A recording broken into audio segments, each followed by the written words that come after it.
আসসালামু আলাইকুম। আমি আশরাফ হুসাইন। আমার বিস্তারিত পরিচয় ডিসক্রিপশন বক্সে দেওয়া থাকবে। আজকের ভিডিওতে আমরা দেখব যে কীভাবে আর্টিফিশিয়াল ইন্টেলিজেন্স বা এআই আপনার জব ইন্টারভিউ প্রিপারেশন আপনাকে হেল্প করতে পারে। আর না, এটা কোনো চিটিং টেকনিক না, এটা হচ্ছে যে প্রপার একটা প্রিপারেশন টেকনিক আপনার, স্পেশালি আপনার ফাইন্যান্স অ্যান্ড অ্যাকাউন্টসের জব বা যে কোনো জবের ইন্টারভিউতে আপনি আর্টিফিশিয়াল ইন্টেলিজেন্সের হেল্প নিয়ে কীভাবে নিজেকে আরও বেটার প্রিপেয়ার করতে পারেন। সো চলুন ভিডিওটি শুরু করা যাক।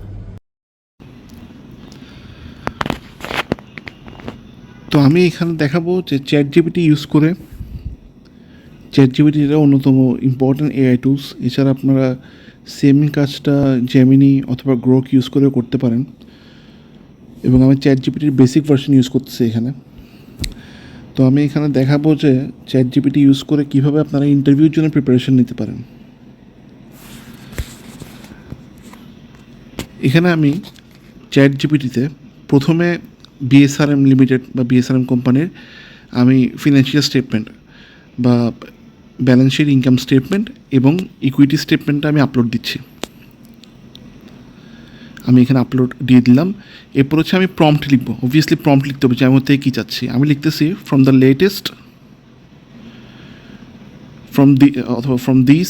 আমি লেটেস্ট লিখতেছি না, কারণ আমি 22-23 নিছি, লেটেস্টটা না। যাই হোক, from this financial statements of BSRM limited, analyse the financial statement for me with কি রেশিওস, অর্থাৎ অ্যাকাউন্টিংয়ের যে রেশিওগুলো আছে বা ফাইন্যান্সের, ওগুলো দিতে বলছি okay. Do your analysis keeping in mind, অথবা do your analysis in such a manner that will help me in my job interview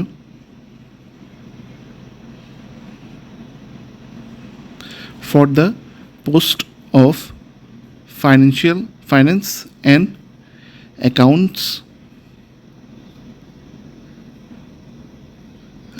manager. তো একটু বলি আমি এখানে কী করলাম। তাকে আসলে আমি ইন্টারভিউ দিচ্ছি ধরেন ফাইন্যান্স ম্যানেজারের জন্য, এবং সেই হিসাবে তাকে বিএসআরএমের অ্যাকাউন্টসের ব্যালেন্স শিট, ইনকাম স্টেটমেন্ট এবং ইকুইটি স্টেটমেন্ট আমি তাকে অ্যানালাইজ করে দিতে বলতেছি। আমার ইন্টারভিউটা মাথায় রেখে যে আমি ইন্টারভিউতে এই ফিনান্সিয়াল স্টেটমেন্ট থেকে কী ধরনের কোয়েশ্চেন ফেস করতে পারি, ওইটা মাথায় রেখে যেন অ্যানালাইজ করে দেয়। আমি তাকে এই নির্দেশটা দিলাম।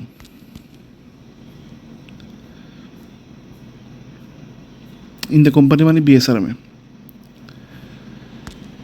এবং আমি ম্যানেজার কেন দিলাম? ম্যানেজার দিলাম এই কারণে যে manager job usually higher mid রেঞ্জের জব, সো অ্যানালাইসিসটা ভালো হবে। আমি যদি এক্সিকিউটিভ দিতাম তাহলে সে হয়তো বা নর্মাল লেভেলের একটা অ্যানালাইসিস করতো। সো আমি ম্যানেজার বলছি যেন সে একটা ভালো লেভেলের অ্যানালাইসিস করে।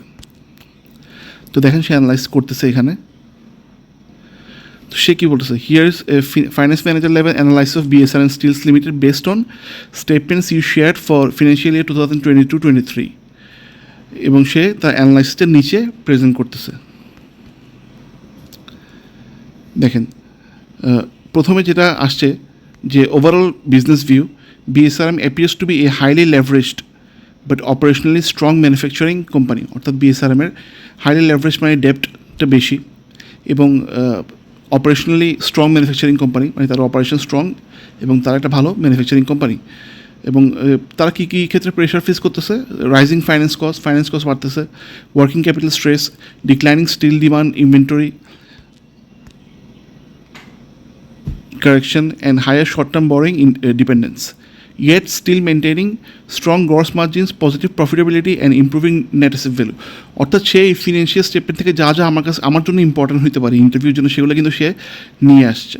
ঠিক আছে, যেমন কি ফিনান্সিয়াল হাইলাইটস, অর্থাৎ রেভিনিউ ট্রেন্ডটা লাস্ট ইয়ার থেকে এই ইয়ারের রেভিনিউ কতটুকু বাড়ছে, লাস্ট ইয়ারের রেভিনিউ কত ছিল, এই ইয়ারে কত, এটা সে নিয়ে আসছে। গ্রস প্রফিট লাস্ট ইয়ার থেকে এই ইয়ারে কতটুকু বাড়ছে, এটা সে নিয়ে আসছে। নেট প্রফিট আফটার ট্যাক্স, এটা লাস্ট ইয়ার থেকে এই ইয়ারে কতটুকু বাড়ছে। এবার প্রত্যেকটা ইম্পর্টেন্ট ফাইন্যান্সিয়াল ডাটা সে নিয়ে আসছে, যেগুলো হচ্ছে আমি যদি আমার ইনকাম স্টেটমেন্ট ব্যালেন্স শিট থেকে আলাদা আলাদা করে আমি করতে চাইতাম, আমার অনেক সময় লাগতো। সে কিন্তু আমাকে করে দিছে। এরপর সে কী অ্যানালাইসিসগুলো করছে, যেমন প্রফিটেবিলিটি অ্যানালাইসিস, রেভিনিউ গ্রোথ কত পার্সেন্ট হয়েছে, কত পার্সেন্ট রেভিনিউ বাড়ছে। এবং এখানে দেখেন সে কিন্তু প্রত্যেকটা জাস্ট সংখ্যা দিয়ে বসে নেই, সে আমাকে ইন্টারভিউ ইনসাইটটাও দিছে যে মানে এখান থেকে তুমি কি অ্যানালাইজ করতে পারো যে the company achieve nearly 26% top line growth, indicating strong market demand, recovery and volume growth despite macro economic pressure. So বাংলাদেশের 22, 23, 24, 24, 25 আমাদের দেখছি অনেক ধরনের ইকোনমিক ক্রাইসিস চলছে, এটা সত্ত্বেও বিএসআরএম রেভিনিউ গ্রোথটা করতে সক্ষম হয়েছে, এটা কিন্তু সে এখানে বলছে। তাহলে এটা কিন্তু একটা অ্যানালাইসিস। এরপর আস্তে আস্তে অন্যান্য রেশিওগুলোও সে বের করছে, যেমন গ্রস প্রফিট মার্জিন, আমি একটু টেনে দিই, gross profit margin, net profit margin, এগুলোও সে বের করছে। এবং এরকমভাবে প্রত্যেকটার ক্ষেত্রে কিন্তু সে অ্যানালাইসিস নিয়ে আসছে। যেমন ফাইন্যান্স কস্ট, আমি যে ফিনান্সিয়াল স্টেটমেন্টটা আপলোড দিছি ওখানে, ফাইন্যান্স কস্ট অনেক হাই লাস্ট ইয়ার থেকে, এবং সে কিন্তু এটা আইডেন্টিফাই করছে এবং সে নিয়ে আসছে এখানে যে finance cost jumped from 1.73 billion 2022 সালের 1.73 বিলিয়ন থেকে 2021-22-এর 1.73 বিলিয়ন থেকে 22-23 হয়ে গেছে 3.02 বিলিয়ন, যেটা 74% ইনক্রিজ, এবং সেটা সে হাইলাইট করে নিয়ে আসছে। This is one of the most important discussion point সে বলতেছে। এবং ওয়াই ইট হ্যাপেন, মানে এটা কেন হতে পারে, আপনাকে ইন্টারভিউতে জিজ্ঞেস করতে পারে যে কেন এটা হতে পারে। যেমন ইনক্রিজড ইন্টারেস্ট রেট কিন্তু লোনের ক্ষেত্রে বাড়তেছে বাংলাদেশে। Reliance on short term bank borrowing, working capital financing pressure, foreign exchange pressure obviously আমরা ফেস করছি 22-23 আমরা obviously foreign exchange pressure face করছি, ডলার দিন দিন উপরে যাচ্ছে। সো এগুলোর কারণে বিএসআরএম যেহেতু ইন্টারন্যাশনাল লোনও নিয়ে থাকে, শুধুমাত্র লোকাল কারেন্সির লোন নেয় না, ইন্টারন্যাশনাল লোনও নিয়ে থাকে। সো এগুলোর কারণে ফাইন্যান্স কস্ট বাড়তেছে হইতে পারে, সেগুলো সে নিয়ে আসছে। এরপর স্ট্রং ইন্টারভিউ ইনসাইট, দি ইন্টারভিউতে আপনার জন্য কী লিখতে পারছেন, most significant deterioration came from finance cost which increase about 74%, finance cost 74% বাড়ছে। This indicates the company's profitability is highly sensitive to borrowing rates and working capital financing. যে প্রফিটেবিলিটি যেটা আছে সেটা ইন্টারেস্ট রেট ইনক্রিজ বা ডিক্রিজের উপর কিন্তু অনেকটুকু depend করে, ইন্টারেস্ট রেট বাড়লে প্রফিটেবিলিটি কমতে পারে। তো এভাবে কিন্তু সে প্রত্যেকটা অ্যানালাইসিস, আমি সবগুলো দেখাচ্ছি না, যেগুলো সে করছে সবগুলো কিন্তু সে নিয়ে আসছে, ঠিক আছে। অর্থাৎ আপনি তাকে জাস্ট অ্যাকাউন্টস দিছেন এবং সে ওখান থেকে অ্যানালাইজ করে নিয়ে আসছে আপনার ইন্টারভিউর জন্য। আপনার ইন্টারভিউ পোস্ট যদি ফাইন্যান্স বা অ্যাকাউন্টস ম্যানেজার হয়, তাহলে আপনার ইন্টারভিউর জন্য কী কী ইম্পর্টেন্ট হইতে পারে সে কিন্তু নিয়ে আসছে। এবং সে এরপর একটা কনক্লুশন টেনে দিচ্ছে যে বিএসআরএমকে অপারেশনাল রেজিলিয়েন্ট মনে হচ্ছে, revenue is growing but financially pressured by debt cost, মানে ফাইন্যান্স কস্ট যে বাড়ছে এবং এটা লিকুইডিটির উপর একটা এফেক্ট ফেলতে পারে, সেটা সে নিয়ে আসছে। এবং the companies next phase should focus on treasury efficiency, working capital optimisation. যেহেতু লিকুইডিটির সঙ্গে সম্পর্কিত, সেহেতু ওই জিনিসগুলো সে আনছে। লিকুইডিটির সঙ্গে আমার অবশ্যই ওয়ার্কিং ক্যাপিটাল অপটিমাইজেশন সম্পর্কিত, ফাইন্যান্স কস্ট রিডাকশন, ট্রেজারি এফিসিয়েন্সিগুলো সম্পর্কিত। সো একটা ইন্টারভিউর আগে এই ধরনের অ্যানালাইসিসগুলো কিন্তু আপনাকে খুব হেল্প করবে এবং টাইমও অনেক সেভ করবে আপনার প্রিপারেশন নেওয়ার জন্য। এরপর তো সে কিন্তু ফাইন্যান্সিয়াল ডাটা থেকে এটা অ্যানালাইজ করছে। এরপর আমি করলাম কি, এরপর আমি আরেকটা প্রম্পট দিলাম। সে প্রম্পটটা কি একটু টেনে দিই, পুরোটা একসঙ্গে পড়বো। Find latest annual report of BSRM limited from the internet and tell me some key areas. তো আমি বলতে থাকি যে some key areas and questions I may face in my interview.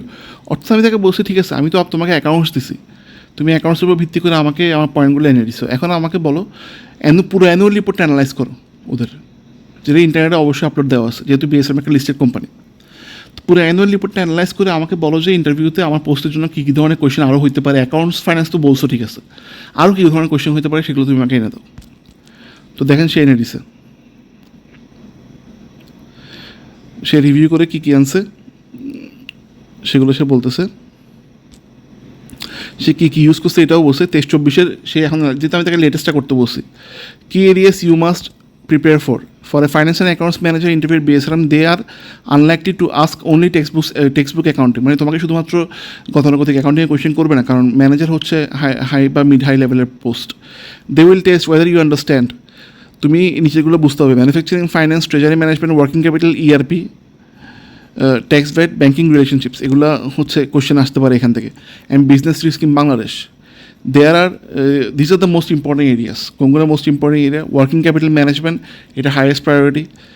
BSRM is heavily dependent on inventory, imports, LC financing, short-term loans, receivables management. This is probably the single most important area. Question you may face: how would you improve the working capital efficiency in a steel manufacturing company? জিজ্ঞেস করতে পারে আপনাকে ইন্টারভিউতে যে কীভাবে working capital ম্যানেজমেন্টকে আরও strong করবেন। তো এটার আনসার কী হতে পারে? I would focus on inventory turnover optimisation, যেন আমার ইনভেন্টরি বেশি জমা না থাকে এবং ইনভেন্টরি থেকে আমার সেলসে যাতে বেশি সময় না লাগে। টাইটার রিসিভেবল মনিটরিং, রিসিভেবলগুলো যেন প্রপারলি টাইমলি আদায় করতে পারি, যেন জমা হয়ে পড়ে না থাকে। সাপ্লায়ার পেমেন্ট শিডিউলিং, আবার এমন যেন না হয় যে পেয়েবল আমি দিয়েই যাচ্ছি, একটু মানে কিছু ক্যাশ আটকাচ্ছি না। And reducing dependency or on expensive short term borrowing through better cash forecasting, যেন খুব বেশি শর্ট টার্ম ফাইন্যান্সিং না করতে হয়। এখন আপনার এটা নেসেসারি না যে আপনার এই উত্তরে দিতে হবে, এটা জাস্ট আপনাকে একটা আইডিয়া দিচ্ছে, এটা একটা আইডিয়া দিচ্ছে এবং এটা কিন্তু আপনার ইন্টারভিউতে ডেফিনেটলি আপনাকে হেল্প করবে। সো এই ছিল আমাদের ওভারঅল ভিডিও, যে চাকরির ইন্টারভিউর জন্য প্রিপারেশন নেওয়ার ক্ষেত্রে আপনি কীভাবে এআইকে ইউজ করে আপনার কাজটা এবং আপনার প্রিপারেশনটা আরও সহজ এবং আরও এফিশিয়েন্ট করতে পারেন।